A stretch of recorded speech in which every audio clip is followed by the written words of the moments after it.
Okay, good evening, everyone. We'll be starting in about a minute.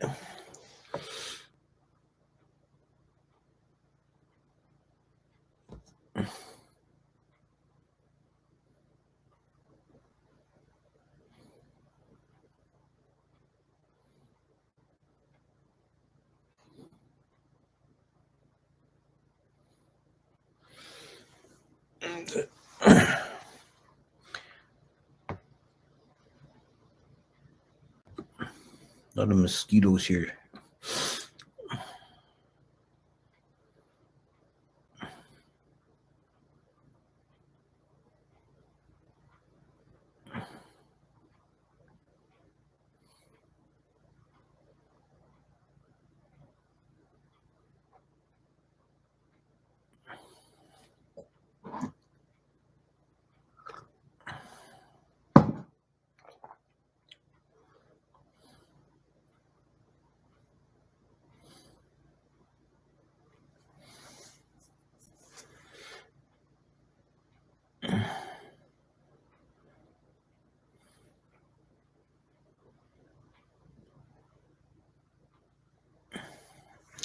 Namo tassa bhagavato arahato sama sambuddhassa. Namo tassa bhagavato arahato sama sambuddhassa. Namo tassa bhagavato arahato sama sambuddhassa. Okay, welcome everybody to the Thursday night live stream. What I'm doing currently is a series based on the Mahanama Sutta, which is in the Anguttara Nikaya Book of Elevens. And the Buddha in that sutta is speaking to a lay follower who asks how should he manage his practice when he's got a busy life and many things to do. And the Buddha gives him 5 qualities to be developed and 6 contemplations. And so we're going through them one by one. The 5 qualities to be developed is actually the same list as the 5 faculties, the 5 indriya. That is, excuse me, faith, energy, mindfulness, samadhi, and wisdom. And last week we did saddha, or faith, and the theme of tonight's talk will be viriya, or energy. As I said, this is the list of faculties to be developed, and it's the same as the list of the 5 indriya. And it's elsewhere explained in the 5 indriya that energy and samadhi are a balanced pair, in that the two have to be developed together. Or if one gets ahead of the other, then there's an imbalance in the practice, and the practice doesn't progress. If energy is developed and samadhi is not, then this results in restlessness. The mind that can't stay still, the body that is not at ease and wants to fidget and move. This is a sign of excess of viriya and in relation to samadhi. Now, the samadhi is not developed to the same extent, then the viriya will be a kind of unconstrained energy. But if energy is too low, then the meditator experiences dullness and sleepiness and lethargy, kind of lazy mind or sleepy mind. And that's equally problematic. And that's a result of samadhi being overdeveloped at the expense of viriya. And the samadhi then becomes miccha samadhi, or wrong samadhi, and leads to a kind of a dull, sleepy state that the Thai tradition calls a bhavanga, which you'll see that in writings of Thai Ajahns. And the word bhavanga used by the Thais is a word borrowed from Abhidhamma, but it doesn't have this exactly the same meaning as in Abhidhamma. So if you're an Abhidhamma scholar, don't be confused if you pick up a Thai forest discourse and they're talking about bhavanga. What they're talking about is the state of low energy, where the meditator feels very dull and dark and sleepy, kind of dreamy state. They can even feel kind of pleasant, and people can fool themselves into thinking they're meditating well, but it's without any energy, without any brightness.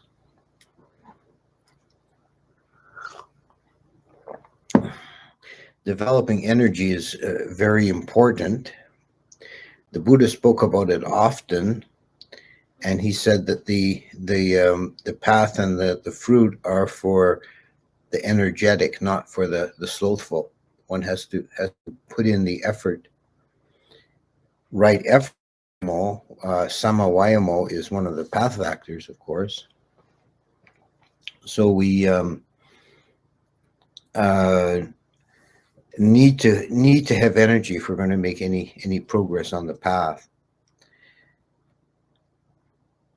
And I think everybody who's taken up meditation at some point encounters a state of low energy when you need to energize, but you're dull.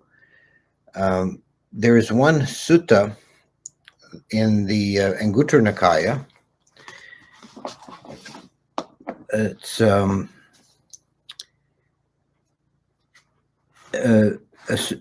the book of Sevens. I'm looking at it now, where the Buddha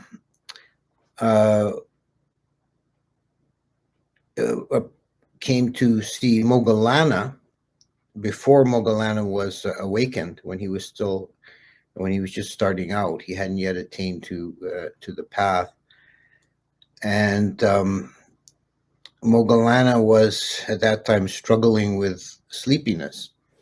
And he came across Moggallana sitting dozing, and the Buddha then gives a series of measures, progressive measures, to arouse oneself if sleepiness is overcoming one, if the energy level is low. He begins with, therefore, Moggallana, you should not attend to or cultivate the object that you were attending to when you became drowsy. By such means, it is possible that your drowsiness will be abandoned.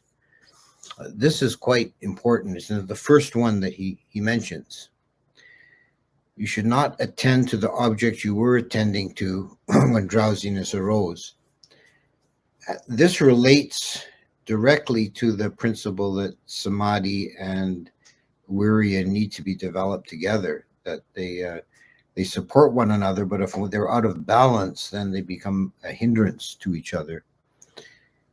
And if the one is, say, practicing meditation on the breath and getting sleepy and drowsy, some people may naively think they should just try to focus on the breath harder.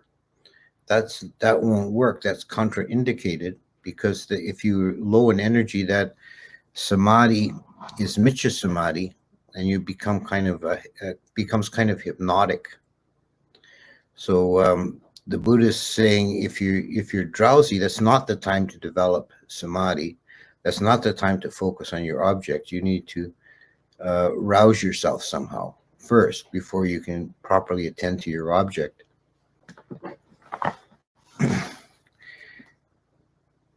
So he goes through then to the next one. But if you cannot abandon your drowsiness in such a way, you should ponder, examine, and mentally inspect the Dhamma as you have heard it and learned it.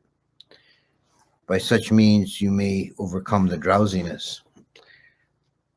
So now he's saying to actively engage the mind, the thinking process, which would be exactly the wrong thing to do if you're restless. It's always the opposite. If you're restless or if you're drowsy, the proper remedies are opposite. So you want to engage the mind and bring forward the thinking process and reflect and ponder on Dhamma. So keeping the mind engaged with the spiritual work, but not easing off on the attempt to develop samadhi. You won't succeed anyway if the energy level is low. So brighten the mind with contemplation of Dhamma. In the 7 enlightenment factors, Dhamma Vichaya, or investigation, is one of the energizing factors. Then, and these steps are graded. So you try one. If it doesn't work, you try the next. If you cannot abandon your drowsiness in such a way, then you should recite in detail the Dhamma you have heard and learned. So this is basically chanting.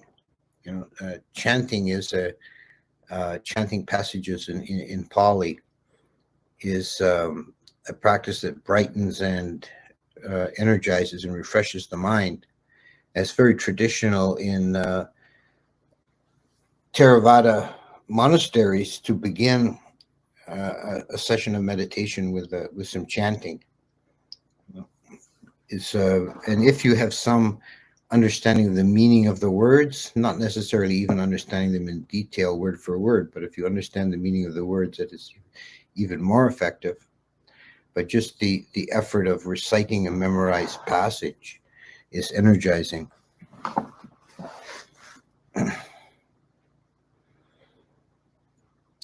And then going into physical remedies. If you cannot abandon your drowsiness so far, then you should pull both ears and rub your limbs with your hands. So, shaking yourself awake and pulling on your ears and rubbing your limbs.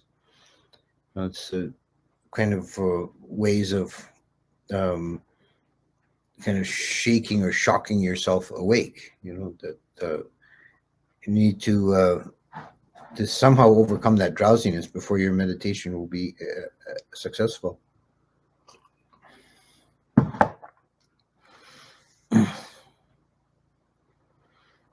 Then the next one, and you see these are progressive. They're getting more. You're getting more further away from just sitting still and watching the breath. If you still can't wake up, then what you do is get up from your seat, rub your eyes with water, survey the 4 quarters, and then look up at the constellations and stars. So open up the consciousness, take in the surroundings. So this is splash water in your face. One thing that you can do if you live in a climate like we do is in the wintertime, you can use snow. A handful of snow on the back of the neck is one sure way of waking you up. Another one is walking a little bit outside in the snow in your bare feet, taking a few steps. But this is just in general finding ways to kind of shock yourself awake, overcome that sleepiness, not giving into it. Then he goes on to a meditation that you can take up that helps to overcome drowsiness, which is the perception of light. You fill your consciousness with light. You imagine that even if it's in a dark room or a cave, you imagine it's flooded with light, bright light. This is this is a way of overcoming your drowsiness. Because that drowsy mind, even if the even if the surroundings are light, it's daylight, With a drowsy mind, it feels dark. It feels dark inside. So you try and disperse that with brightness.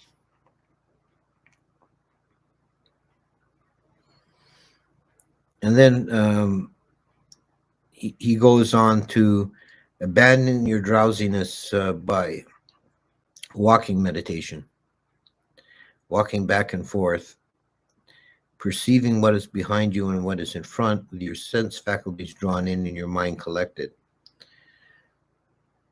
So that's actually generally a good principle if you're using walking meditation to balance sitting meditation in your practice.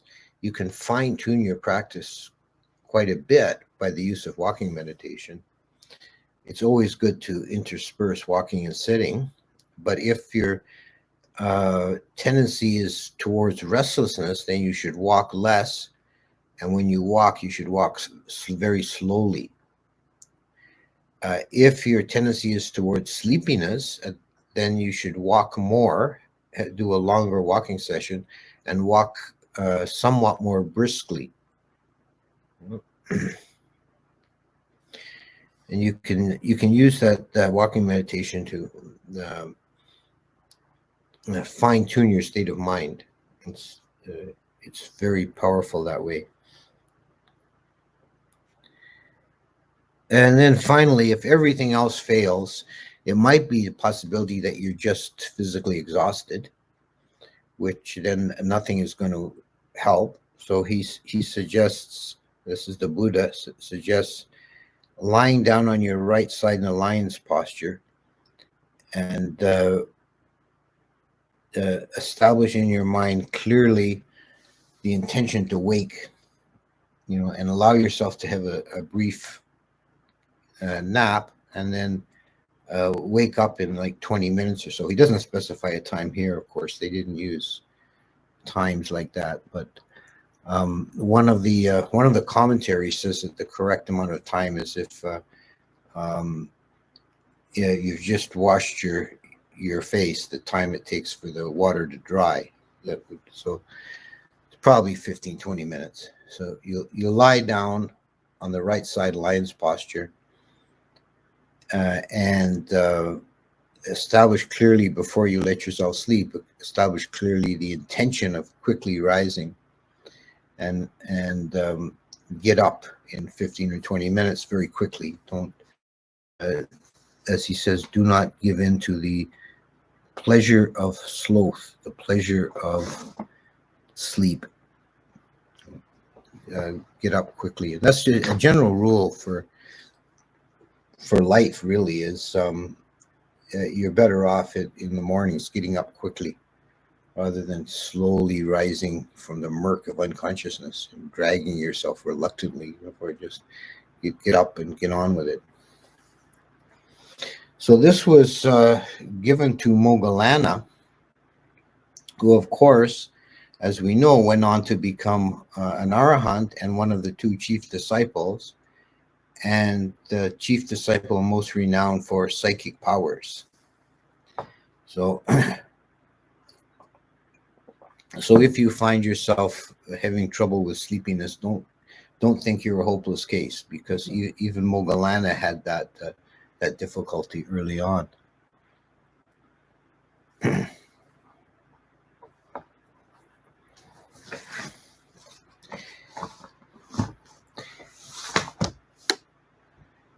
There is in, this is a little bit of a digression, but there is in the Visuddhimagga an analysis of personality types based on your primary defilement, whether it's greed, hatred, or delusion. I mean, everybody's got a mix of all three, but you'll have probably one that's predominant. And it's the deluded type that develops psychic powers. Which is interesting. Moggallana developed psychic powers, and deluded type would be the type most prone to drowsiness and dreaminess, who would enjoy going into a kind of dreamy, dull state. That would be a deluded mind.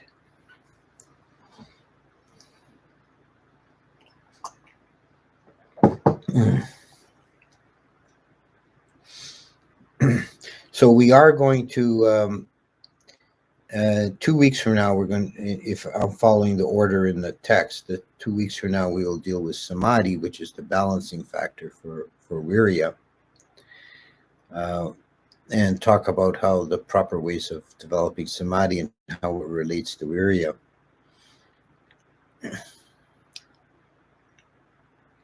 So I'll leave it there and answer questions.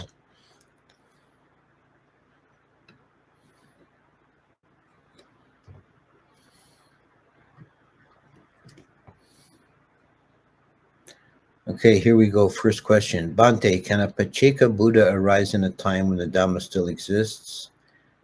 Or is it prerequisite for Pacceka Buddha to wait for a time when there is no Dhamma? No, Pacceka Buddha only arises in a period of time when the Dhamma is forgotten. An individual like that arising in a time when there is Dhamma would become an Arahant. Is samvega an overall energizing factor? Yes, I would say it is. Samvega, for those who don't know, is how do you translate it? It's like aspiration, earnestness, a sense of out of love for the Dhamma, respect and love for the Dhamma, one feels motivated.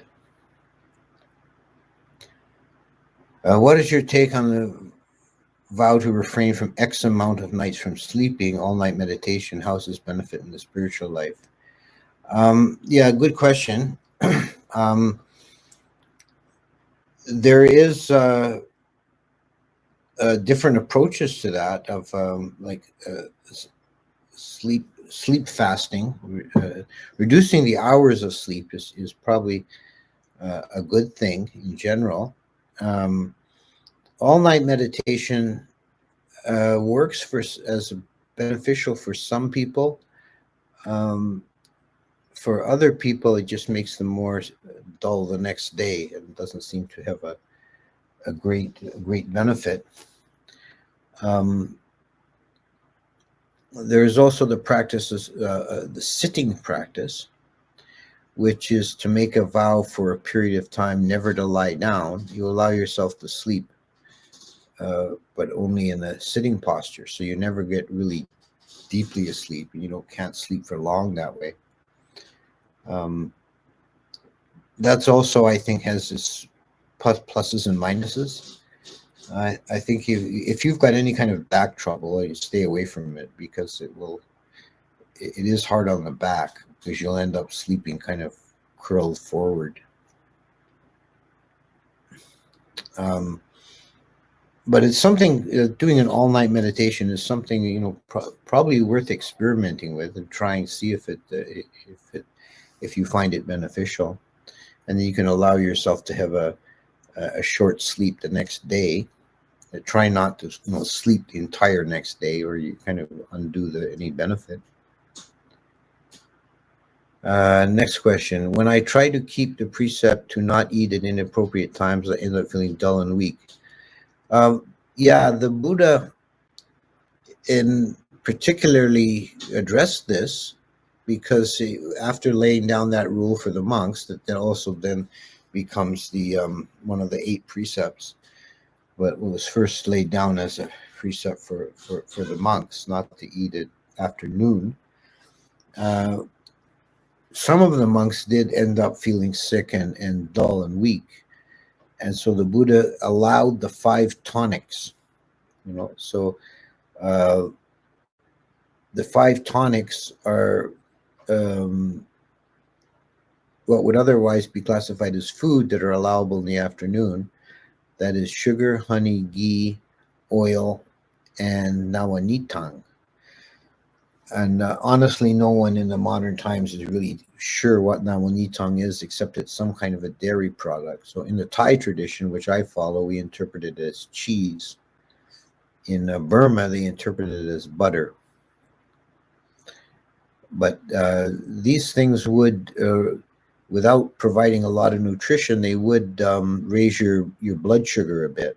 So I think that's why some people are sensitive to blood sugar levels, and they need to have a little pick-me-up in the afternoon. You can still also take medicines, which includes like coffee and tea. What perfection can be achieved as someone practices Viriya Paramita? Well, yeah, that's one of the paramis, and perfection of energy is would be someone who is uh,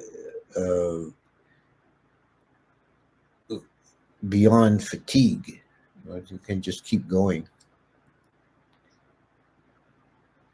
Ajahn, which chanting do you recommend when sleepy before meditation? Um, I like the Itipiso chant, and we do that here at Outer River. We do that daily in the morning. Itipiso Bhagawa Arahang Sama Sambuddho. But you could also do any chant that you like. Look through a book of paritas and choose one that you like and memorize it. It's not so important which one you do, as long as you do it and kind of try and do it brightly and with some energy behind it. Can you elaborate on the lion's pose? The lion's pose is the pose that the Buddha recommends for sleeping. That is lying on the right side with your head resting on your right hand, your left hand down your side of your body, the upper leg bent slightly at the knee. Now you can see images of that all over the place. Meditating, if you don't want to sleep, but you want to meditate in the lying posture, then you prop your head up on your elbow. Well, that in practice, that's very difficult. It's really hard on the wrist and elbow. After a while, you start to really feel discomfort. So it's difficult to maintain that posture for long, but it's recommended sleeping posture. It's said that sleeping in the lion's posture is the posture of a great man. Sleeping on the left side is the posture of a sensual man. Sleeping on the back is the consciousness of brings up the consciousness of a hungry ghost, a peta. And sleeping on the belly is animal level consciousness.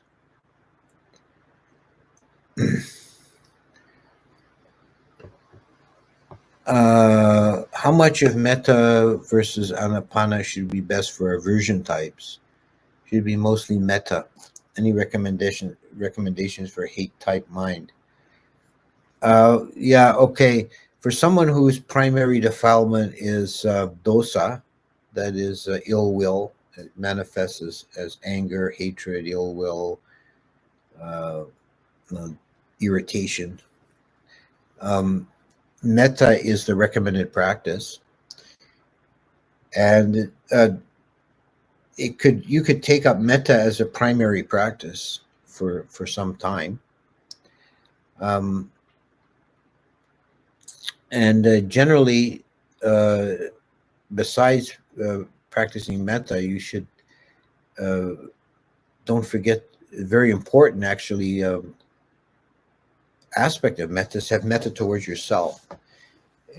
Have loving kindness towards yourself, and don't be too hard on yourself. Don't be too self-critical.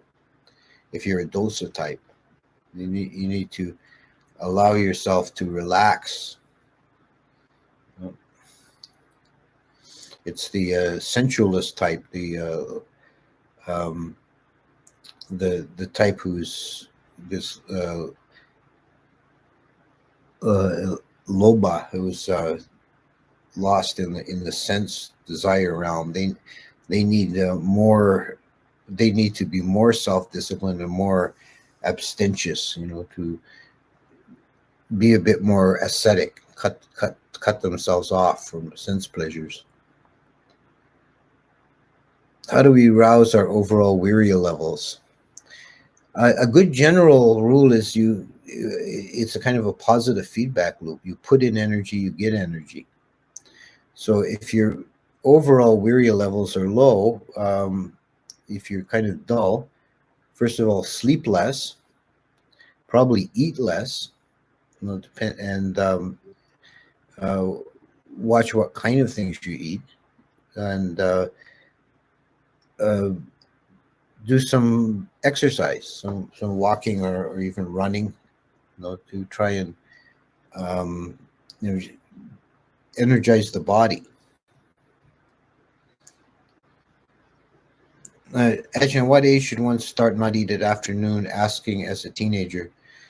Uh, you can start that at any age. I don't think there's any reason not to take up the practice. I would say that generally for people in the lay life, if you're working or going to school, you've got duties and things to do, it's probably not practical or even sensible to take up this practice all the time.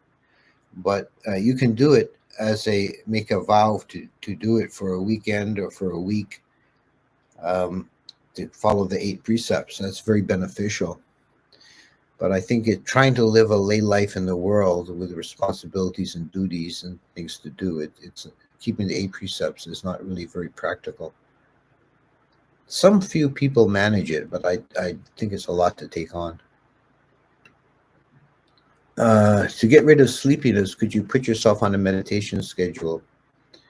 How many times a day would you suggest? I think it's a very good idea to have a schedule, even if you're only meditating once a day, to have a fixed time and do it irregardless whether you feel like it or not. Make that a hard and fast rule. This time of day is my time for meditation.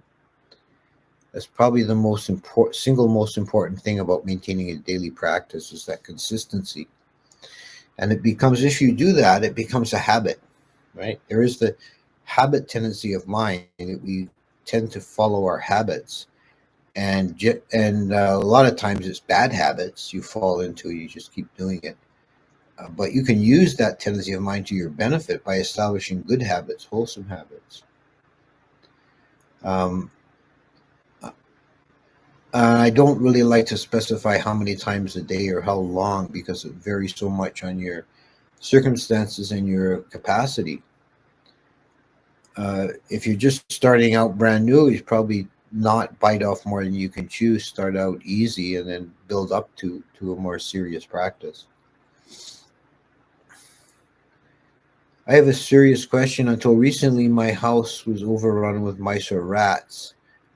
How do I deal with this issue without breaking a not kill precept? Thanks. Yeah, that's very difficult. And a lot of people face similar problems. There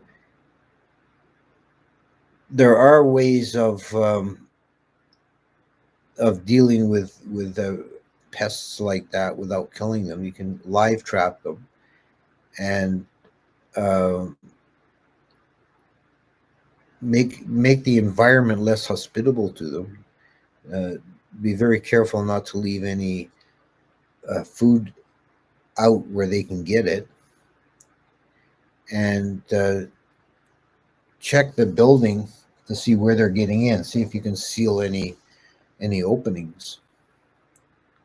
And we face that problem with mice getting into our kitchen, and we're constantly working on live trapping them and driving them down the road and letting them go.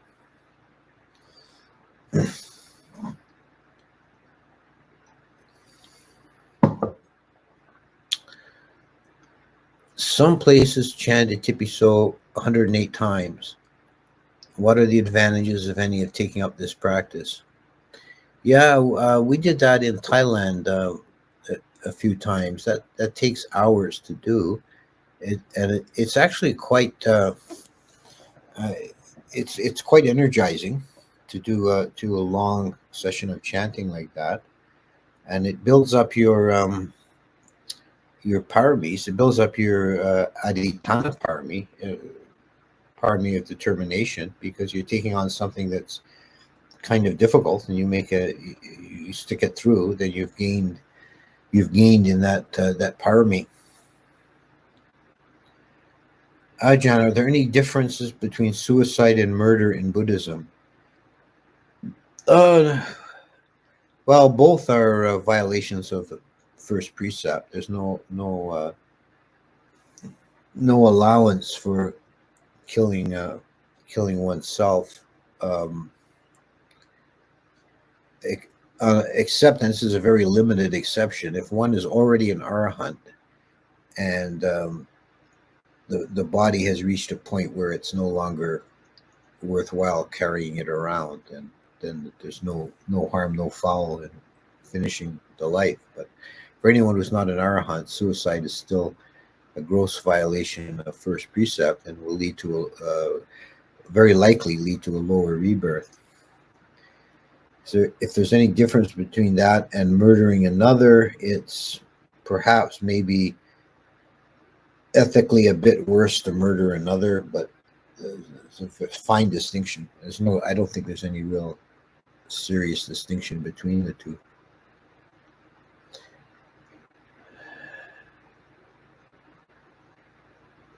I use up large amounts of physical energy every day. I have become very skilled at it, however, it leaves me in a constant dull state without much mental energy. Is there any advice for such a problem?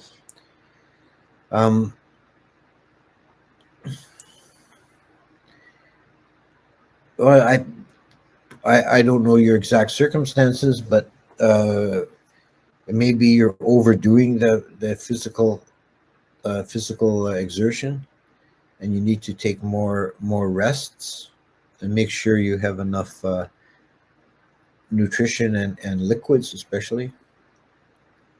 Okay, now I've missed several. I'm going to have to go back here. The chat's jumping down fast, and I've missed several. Okay, I've gone back in the list. Is there a kind of litmus test to know exactly what our main defilement is? Yeah, the Visuddhimagga actually goes into that for how to check for someone's defilement. And one of the methods is to wake somebody up suddenly when they're sound asleep. And the angry type person gets up, saying, "What are you doing? What are you bothering me for?" Because I'm kind of in a fighting mood. The sensualist gets up really brightly and quickly, and what's going on. Wants to engage with whatever's happening. And the dull person or the deluded person is very hard to wake, and they smack their lips and go So it's it's ways like that expresses in personality. But I think you can see internally. You can see your own tendencies. And the three types is interesting. The three types unfold in different ways. I mentioned that the deluded type tends to develop psychic powers. And my own theory of that is that if a deluded person has some first germs, inklings of psychic power, like reading someone's mind or seeing at a distance, they'll go with it, and develop it. Whereas the more rational, undiluted person would just dismiss it as being an imagination and not ever nurture that seed. The sensual type tends to develop through faith faculty, and they love chanting and flowers and on the altar, and they turn their sensuality into exuberance of Dhamma. And the hate type develops through the intellect, because they're impatient at being ignorant.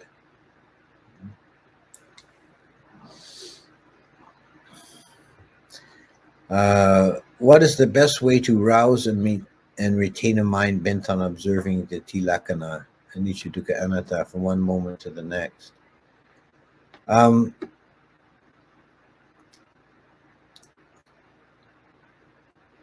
I think that you have to come at it from a couple of different angles.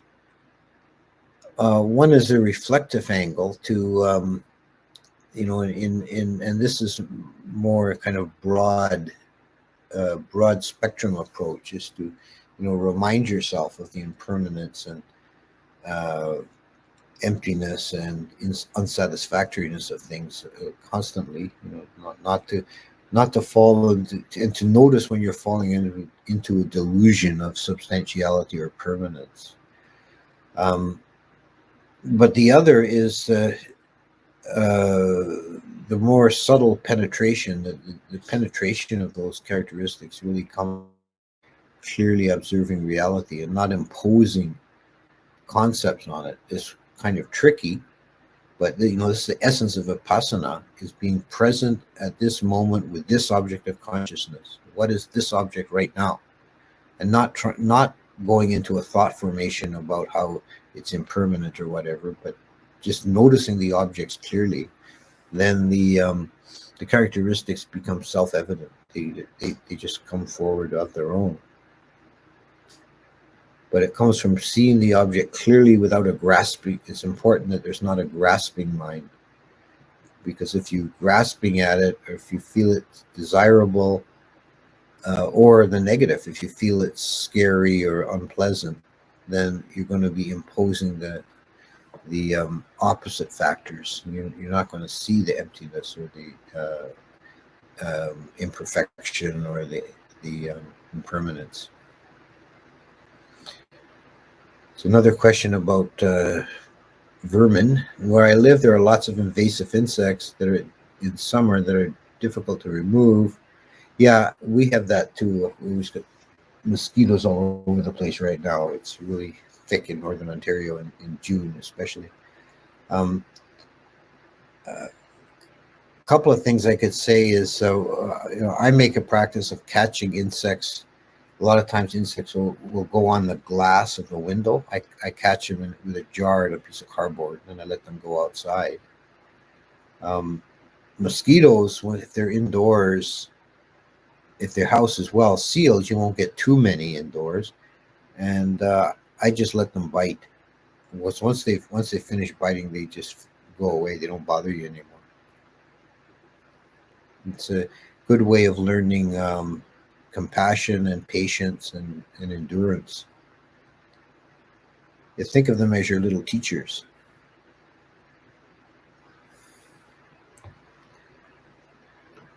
Any practical advice on how to develop faith? Well, faith comes best from experience. As you advance in the path and you see the benefit of the Dhamma in your life, then you feel more faith in it. But also, it can encourage and develop faith to read the suttas. Make yourself familiar with the language of the suttas and the Buddha. And you begin to really, they're so rich that you begin to really appreciate them, and that this will bring up forward faith. Do listening to Dhamma talks next to a dog have any benefit for the rebirth of the animal? That's actually possible. There's a story in the Visuddhimagga about a frog that crawled out of the pond while the Buddha was giving a talk, and it said that he couldn't, as being an animal, he couldn't understand anything, but he was somehow struck by something in the tone of voice, and he was listening to it when one of the men listening to the talk changed his posture and leaned on his staff, and he didn't look down. He accidentally killed the frog, and the frog was instantly reborn into Tawatingsa heaven.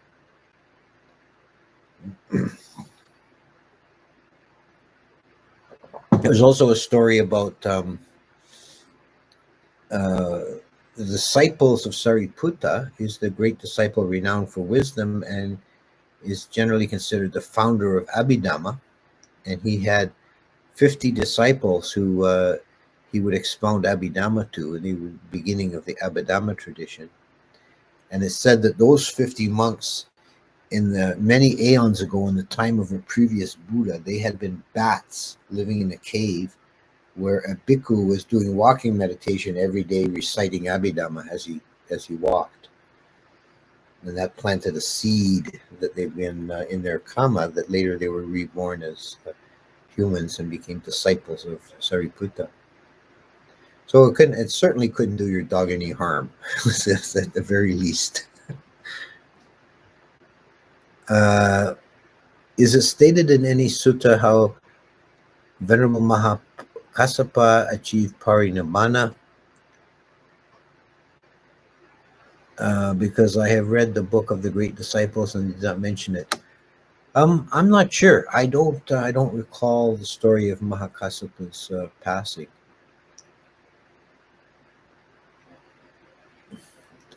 See, practice not eating on the afternoon during Uposatha days. Look up when they are online. Yeah, that's a that's a very traditional practicing.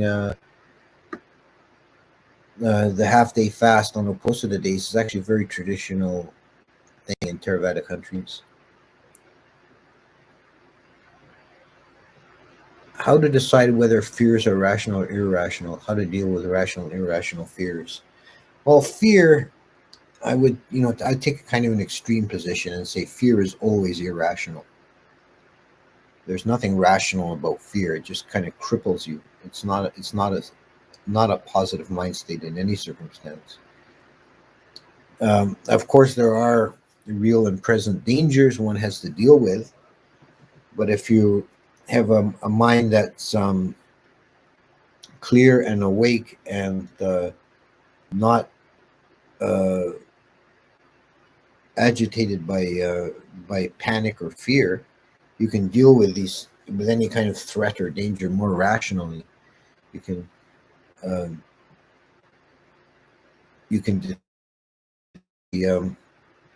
what's the best course of action for avoiding the danger.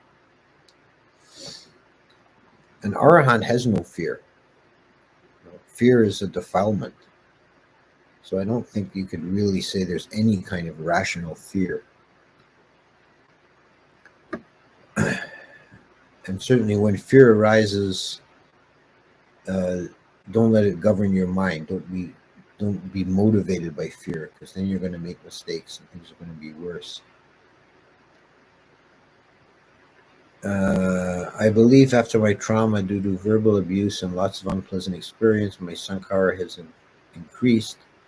My sankhara of fear has increased, even though I experienced fortunate circumstances after these experiences. Well, that was part of the question I already answered. Next one. Anytime there's a bug in the house, you gently put them back outside, but we are forced to use liquid roach bait around the house. If I don't put anything out for roaches, they will overrun the house. Yeah, there's I know particularly I've known people who've in a restaurant. They really don't have any choice. The health department will shut them down. You recognize, don't make excuses for yourself. Still recognize that it's a breach of the precept, but you're kind of forced into the circumstance. You are breaking the precept, but we can't all be perfect all the time. I think it's better to just be honest with yourself and say, well, this situation has become intolerable. I'm going to break the precept and take my lumps. I have read that meditating on the sun is alike to Abhasara Brahma existence. Would that lead to PT and PT connected to Viriya? I heard PT is energetic. I don't know about meditating on the sun. I don't know if I'd recommend it. There is a Asian practice of sun gazing. It's not Buddhist. It's a Hindu thing, sun gazing. But if you really have to know what you're doing, you can hurt your eyes badly by looking at the sun. So I wouldn't take that up without doing a lot of research. Is there similarities between chitta and modern ideas of subconscious? Um, that's actually a very interesting question, and one that would take a long time to answer properly. There is really a big difference in that in the strict theory of Abhidhamma, there's only one mind moment of consciousness at a time. There isn't a subterranean stream of consciousness. There is no subconscious as such. There is only chitta. But what we experience as subconsciousness is the mind that is dull and is not fully aware, and maybe we escape from unpleasant things by being unaware of them. And the mind falls into the bhavanga state, which is the kind of neutral or idle state of mind. It's the state of deep sleep, but it's also the state we go in and out of during the day when there's nothing engaging the mind. And one who's really sharp and has a high degree of sati or mindfulness, there'd be very little bhavanga. But one who's dull and sleepy, they'd be in and out of bhavanga all the time. So the idea of a subconscious as a separate stream of consciousness that's going on at the same time as the fully conscious mind is alien to an Abhidhamma analysis. It's certainly not chitta, not the same thing.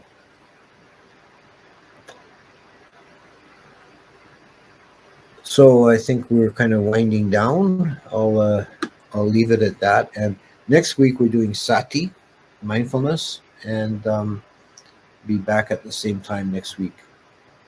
Thank you all for coming.